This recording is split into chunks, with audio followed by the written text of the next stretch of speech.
Uh, we are back, Frank Ravitch and me, Larry Backer, to talk some more about law and religion. Today we're going to have, hopefully, it'll be short. It's too short to do justice to the material, but we should have a lot of fun. Today we're doing that thing that people like to call ceremonial deism. I hate the term. I really hate the term because it's so politically charged. But we're going to do ceremonial deism and the rise of the good old-fashioned notions of custom and tradition, and its reinvention in the form of Town of Greece versus Galloway. All right, so, and here we go. So Frank, here's my, and we can get right to it. Ceremonial deism. You like the term, you hate the term? I hate the term. I just don't think it's a useful term. I mean, at some level, we need a way to categorize this sort of amorphous mass of things that we allow for some reason, even though if we were to be logical about it and apply the standards that we've applied in things like school prayer, we probably wouldn't allow some of these things. But for whatever reason, we have this sort of amorphous tradition that we allow. I really, as someone who does Japanese law, I really like the Japanese concept of this kind of thing a little better. And it's something that may be helpful for people to understand the American concept, which is, there's a term I coined in sort of Japanese writing, shukyo no bunka, religion as culture. And so the Japanese court has been relatively open about this, that it is still religion, but it's just so entrenched in culture that we allow it, and they acknowledge that it's essentially not consistent with other principles that they use in other contexts, but it's just, this is stuff we've chosen to allow, and they don't try to create some artificial sense of consistency like we try to do. And I think that's the problem in the US model of ceremonial deism. There's this sense that somehow it's consistent. And really what it is it's religion as culture that has become sort of so ingrained in aspects of society that we tolerate it without a violation of the Establishment Clause.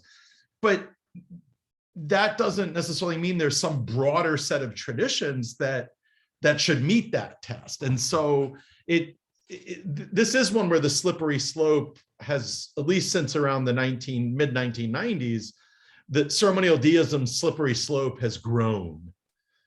Well, it certainly has, and everyone is slipping and sliding on it, right? Yep. And bad. I blame the academics, of course, but I love blaming the academics. Hey, I think that most of them really should be cutting cane in the fields every once in a while to teach them at least a little bit of humility and some kind of connection to the real world outside of their quite polished and privileged halls. And this is one of those cases. My sense has always been they built this house that they failed to acknowledge. Right, the wall of separation house, and the opposite house, the wall of, oh, come on all, and let's have this cafeteria, right? And both of them, both sides of this thing and their academic minions, then absolutely desperately, because this is an Enlightenment culture, desperately need to rationalize this, ironically enough, in the way that Marxist-Leninists seek to rationalize their own historical progressivism. So they're all doing the same thing. And in the process, of course, they will bend reality. They will bend history to suit whatever it is that they're going to be doing. And in the process, of course, by bending, they create not only pretzels, but they create contradiction. That's true. When we look at this, that's what we're seeing. I think you're being kind in terms of the bending. I think that's actually generous. If we look at the historical arguments from which this has grown, you've got these historical arguments for separation. You've got these historical arguments for sort of anti-separation. And there's so much to support both of them that it suggests that neither of them are in any way determinative, right? So I think you're very kind to use the term bending, but I know you think what I think, which is it's really It's really just manipulation of history to make a normative point. Exactly right. Rather And than in the process, of course, they substantially reduce the power and authority of the jurisprudence that they're seeking to create. And at some point, and we're getting closer to that point, people will say, y'all are just playing, right? And we know what you're doing. You're really not, you're doing precisely what people had been arguing back before they were doing it, that you're not acting as judges anymore. You're now acting as ideologues. And indeed, by this point, by the middle of the second decade of this century, the justices themselves were less and less inclined to worry about that. And in fact, to push forward an ideology. And if in fact what they're doing is pushing an ideology, then ultimately, for me, ceremonial deism in these cases really suggests the real problem of the court in the beginning of the 21st century generally, which ties to their untethering from the constraints of Article 3 in a political republic that may or may not accord with their own personal ideology, but we should not care about 9 individuals within a 350 million person republic. Their ideology should be no better or worse than ours, irrespective of their position. And indeed, given their position, their ideology should count less. And instead, what we have is this rationalization, which I'm going to get you mad, which mercifully then is at least to some extent saved, because I'm actually a fan, by Marsh versus Chambers and by Town of Greece versus Galloway. As flawed as those cases are, at least there is a sense of, as you suggested in the Japanese context, that there's got to be some kind of way that one can acknowledge the realities of the lived culture onto which, right, or reflective of which our constitutional order, including the religious clauses, were created. See, I think I will definitely part ways with you on that. I view both Town of Greece and Marsh, given the records in those cases, as very intellectually dishonest opinions. I think Judge Calabrese's opinion for the Second Circuit in Town of Greece really captured the reality of what was going on there, right? And I'm not saying, I shouldn't say that the Town of Greece opinion was like intentionally intellectually dishonest. I think this is one where, where score one for Hans Georg Gadamer. I don't think that the majority in Town of Greece was able to see past their own preconceptions. Whereas in Marsh, they genuinely ignored the sectarian nature of the prayer. So before, the one advantage to Town of Greece is, I guess, it answers the question that arose after Marsh, which is, did the Marsh court mean what it said, or did it mean what it did? But going back to the problems with the use of originalism in this area, and it's not that I think there's some brilliant scholarship on both sides about what framers thought and what they intended, but I just think they cancel each other out for normative purposes, right? It's fascinating to understand that history, but I think for normative purposes, they kind of cancel each other out. I think it would have been much better if you look at the decisions like Everson through really the 1970s. A lot of what we see is a court grappling with an increased recognition of pluralism and diversity, right, including religious pluralism, and some modicum of separation is a method of navigating that pluralism in a helpful way. Right. And then the court shifts and goes the other way against it, and for similar social reasons. Right, but also pluralist. I mean, and that's really the trick, because I look at these cases and I say, aha, you think you're being funny, right? So you've got the same minister going on in Marsh, and you've got this thing where they basically a patched up set of reforms to make sure that they're okay. But at the same time, both of the cases suggest Okay, no problem. So you want to include all this stuff in tradition, but now you're going to have to bend tradition, right? Again, through the eyes of Everson, you're going to have to bend tradition to the realities that different religions no longer means Baptist versus Methodist versus Episcopalians. Now it means Wicca, Satanist, Buddhist, Christians of a ton of different varieties, Jews, etc. And if we're going to do this, so you want to do this, you want to go back to the 18th century, no problem, except now all of the people who were beyond the margins are not going to be at the center along with you. And well, that's the problem in Town of Greece, right? Because in Town of Greece, they don't, I mean, the town played everybody. I mean, there's really not a lot of difference between this town and what the Alabama legislature did in Wallace v. Jaffrey, or what the local school board did in Kitzmiller, although this town wasn't as brazen. Thank you for bringing it up. That's exactly right. And the question is then, and this goes back to the heart of all of this, what do you do with intention? How do you read the facts? And once you derive intention, right, what do you do with it? So you've got in the, and when you look at that record in Town of Greece, there is no question. I mean, they only allowed religious minorities really in when they got sued. And then as soon as discovery was over, they were back out again for the most part. If you look at the record in this case, it is shocking. You see that as bad. I see that as marvelous. I go, great. So finally, Frankfurter is right. So now, under fear of this case-by-case review, they finally did the right thing, which is precisely what you should do in the face of a lawsuit coming. And so one can view, and both of them are absolutely valid. But then they got vindicated.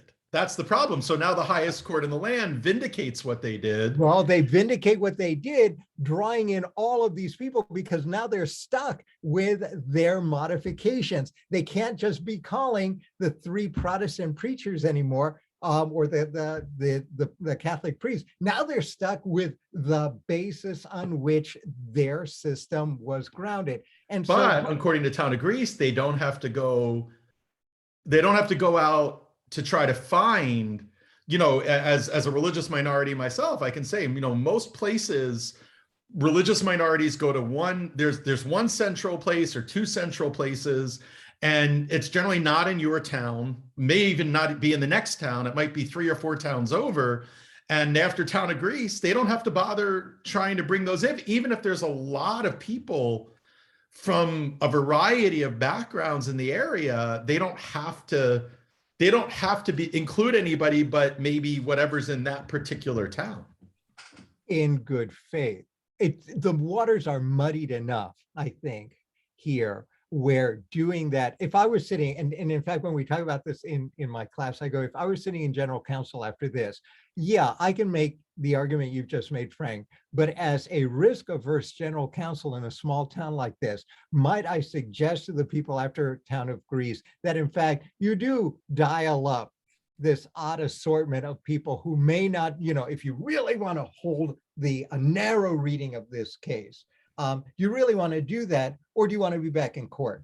Well, I agree with you in a lot of places, including, look, Town of Greece is right outside of Rochester, New York. Right. I don't think that they would have a problem doing that. But if you go to a lot of places around the country, there is not going to be that effort. And so, my concern, it's like Holmes's old notion that the law is for the bad person. And there's enough room in Town of Greece for bad actors to use prayer at a town council meeting or something along those lines as a method for promoting broader views about what's the appropriate boundary between government and in a very sectarian way. So on the plus side, of course, Town of Greece did say you can't intentionally use the prayer to discriminate. Right. So that is an important boundary. Right. And you can't use it to then guide what is going on in the meeting itself. And there will be enough people, because this country is now diverse enough, and there are people, even who are not religious, but for political motivations may find this very useful, who are now watching, that in fact, we will see something else. But it does bring up the centrality, I think, in Greece and in Marsh, the absolute centrality of the issue of intention. Yeah. And of the difficulty of trying to interpret what happens when someone is doing something that is ultimately not constitutionally permissible, is called on it, and then changes what they do. Is exactly. That evidence, right? Is that evidence of bad intention, or is that evidence of, oh my goodness, thank you for enlightening me, now I've changed my ways? Well, we do have examples of that, but Town of Greece is not one of those. If you look at the record and you read Judge Calabresi's opinion, as soon as they were done being under scrutiny, they went right back to it. So, I wonder, the Town of Greece, it wasn't as brazen as Kitzmiller or Wallace, but, you wonder what's that going to look like in the hands of the former Dover School Board in Kitzmiller, or the Alabama legislature at the time of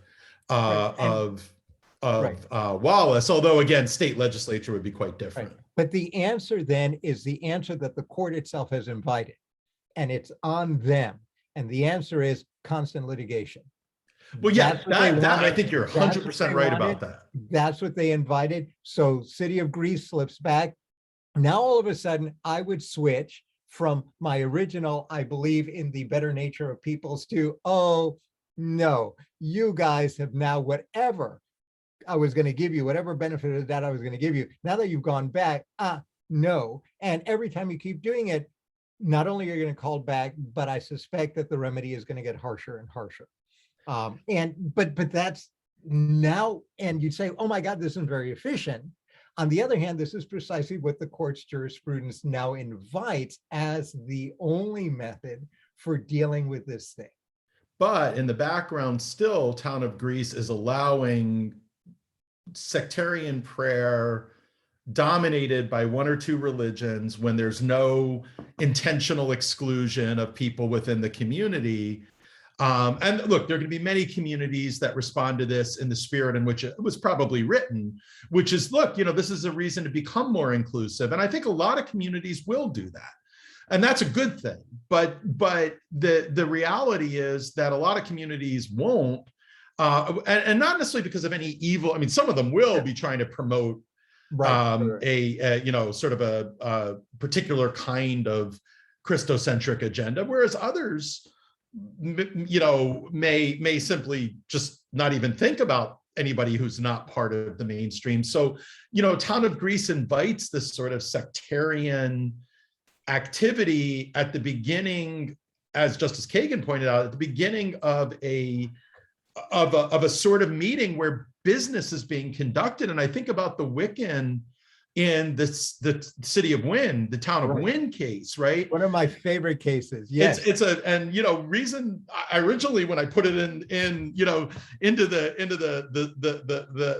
the second edition, and now of course we've agreed, we keep it in the third and the fourth, is that it shows the problem, how hard it can be to be a religious outsider in a homogeneous community. Now, the town there, Great Falls, South Carolina, behaved very, very badly. But even if they're not behaving badly, the fear that could connect to that. And then in Town of Greece, the court cites Wynn, but only for the proposition that you can't have intentional discrimination, which occurred in Wynn. But it doesn't acknowledge the sectarian problem in Wynn.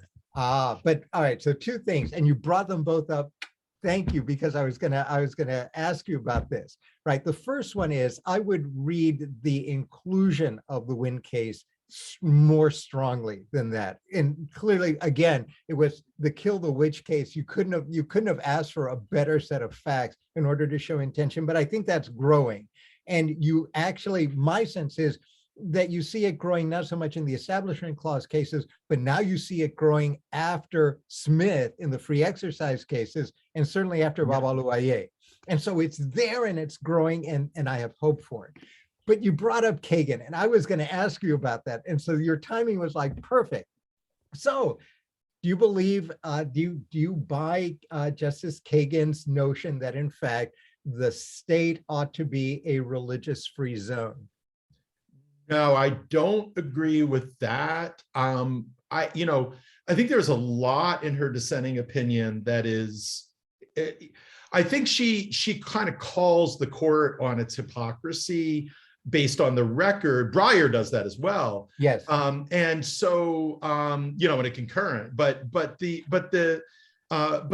think that I like that part of her opinion a lot, where she's just laying out the facts and the difference between a town council meeting where business is conducted and a state legislature. But I thought those parts of the dissent were really good, but I don't think that you can make government a religious-free zone. People don't take the religion off when they go out of the house in the morning. So I think the question is navigating the boundary between religious liberty on the one hand and using government to promote your religion on the other. And that's to me, I think the best solution is a relatively strong separation, but also relatively strong religious freedom. I view those things as actually consistent with each other. So that, I'm a weirdo kind of out in the literature where I'm, pretty strong in favor of separation, but also strong in favor of religious liberty, because I just don't think government should be doing religion's business. On the other hand, government shouldn't be, I don't believe government should be telling women what to do with their bodies, and I don't believe government should be telling same-sex couples whether they can get married or not. So I'm very happy about Obergefell, but I'm also very happy with RFRAs, where government shouldn't be telling religious people how they should live their religion. And so to me, all of these things that most people view as in conflict, I view them as all together. I view them as all part of the same package, which is keep government out of religion, but that is on both sides, keep it from promoting. But Kagan takes it too far, I think. Right. No, I agree. And your position is one that is one of the few that is not really well represented on the current court, which is a pity, because it's really a useful voice, whether, and I'm agnostic here on this, because I tend to view most of these positions with some suspicion, only because they tend to be so ideologically driven that there's very little of the humanity necessary and the humility necessary to actually approach these cases from the position of solidarity, because everyone is pursuing these academic these academic ideologies. I sometimes you're so 1,000% right there. In fact, to all the viewers, look, there is an option out there that you don't think about in these culture war issues, in terms of separation, in terms of balancing. I wrote a whole book about protecting both sexual freedom and religious freedom, and how most of the time there doesn't have to be a conflict. Sometimes there does. And that creates some very fascinating dynamics. But I think you're 1,000% right. We need to remember there is an option out there for common ground, to look at humanity in everybody, to take a step into these sorts of situations with some humility, and understand it's much easier to destroy a bridge than it is to build it. And in that way, maybe it takes us back to the beginning, which is that ceremonial deism, which neither of us are fans of, is maybe kind of a way of keeping a girder under the bridge, so that, of course, not everything that they call ceremonial deism is part of the girder. Some of those things may actually be trying to destroy the bridge, but it's maybe a way to sort of keep the girder under the bridge and say, all right, well, these things are kind of off the battlefield, at least legally. You can fight about them culturally. I don't know, but I thought that was a good, and I think you're 1,000% right about the humanity, and not forgetting that everybody involved in these cases is a human. Some of them are not as good as others, right? I think the town council in Wynn was terrible. Yeah, some of them are going to have to spend at least 1,000 years in purgatory to think about their failings as human beings. But that's a story for a different class, not this one. So given that, do I sense at least some modicum of at least some acquiescence to the history and tradition test that's announced in this case? No, you know, and it's probably a good point to end on, because we can have a whole nother talk about this when we get to the symbolic ceremonial deism cases. I don't buy the history tradition test at all. I think it is, you know, there are so many flaws from manufacturing traditions that never existed. You know, there was never a tradition of putting, I mean, in fact, anti-Catholicism prevented the tradition of putting creches out. We'll see that when we get to like Lynch v. Donnelly and stuff like that. You know, to me, I think that it's just another way for people who want to either promote certain religious practices or inhibit certain religious practices from cherry picking. And so, yeah, it's a good point to end on, because we'll come back to it with symbolic ceremonial deism, but I don't buy the history and tradition test. I think that a lot of what have been called traditions in these cases are not. You know, Marsh v. Chambers is the one exception. There really was a tradition of legislative prayer, but not necessarily of town council prayer, things like that. Right. And then it's the generalization, right? It's the generalization in Greece that you find objectionable. On the other hand, because let's keep this fun, on the other hand, I think am more sympathetic, not to this test, but to the notion of a constitutional valuing of customs and traditions of people, not as necessarily as the centrality of a jurisprudence, but as something that ought to be valued and considered. Now, having said that, there is no such thing as a custom and tradition, certainly not in this republic. And so when one looks at it, that is a gateway, which is why I say I'm sympathetic, but not necessarily to this. Well, you're sympathetic to the right thing, which is the customs and traditions of individuals and groups within society, versus this fake notion that there is this clear American tradition. There are certain things that are clear American tradition, but this idea, this amorphous ceremonial deism, American cultural, socio-religious tradition that somehow, you know, I mean, sadly, the only real socio-religious tradition that has been around, at least for the majority of American history up until at least the 60s, was sadly anti-Catholicism. There really wasn't, you know, a lot of other traditions that were consistent. That's a sad one. Even before then, and this is what always gets my craw when they go back to the 18th century. When they go back to the 18th century to look at this, they're like, you know, you remember that poster about New York, there's Manhattan and every street gets narrower, and then there's New Jersey, and then there's California way off in the distance. When the court tends to look at the 18th century, when they're doing all of this stuff, they tend to look at the planters in the upper crust in Virginia, the merchant classes in New York, and the traders in the industrials in New York, and the industrialists and traders in Boston. And beyond that, the American people don't appear to exist. They're certainly not worth taking into account in figuring out what this country was. And so I look at this and I go, well, this is great. You talk about Jefferson and Madison, and although this goes against some of what I'm thinking, but it's there and you're going to have to deal with it, but you never talk about the Great Awakening.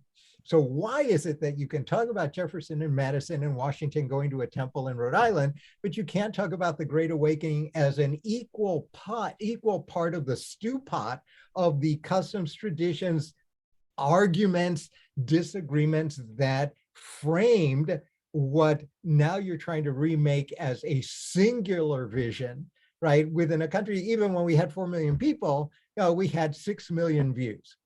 And you know, that comes even more clearly out in the Second Great Awakening, when religious conflict was way out in the open, and you know, it was violent in many Right. cases. You know, the So, 1840s, right? The 1840s. yeah, the 1830s and 40s. Yeah. Yeah, yeah. So, No, exactly right.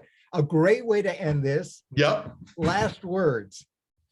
Just, you know, I go back to the what you mentioned about humanity, and then I would just add in valuing the cultures of individuals, religious and other cultures of individuals and groups. And I think that that is the better traditions.